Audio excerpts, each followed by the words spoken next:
বিশ্বজুড়ে স্পাইডারম্যানের জনপ্রিয়তা যে কতখানি সেটা আর বলার অপেক্ষা রাখে না। ৮ থেকে ৮০ সবাই যেন এর ভক্ত। এবার ভক্তদের জন্য সুখবর জানালো সনি পিকচার্স।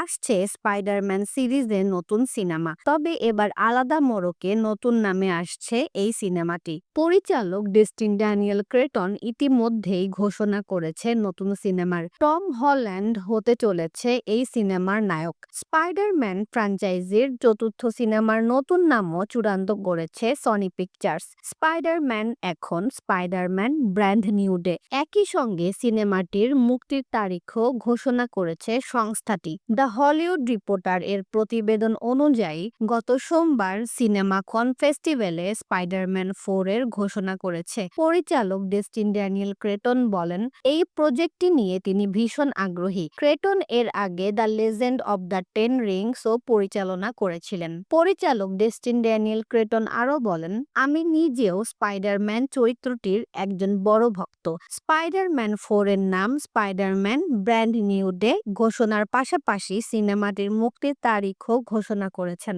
সিনেমাটি আগামী বছর ৩১ জুলাই প্রেক্ষাগৃহে মুক্তি পাবে।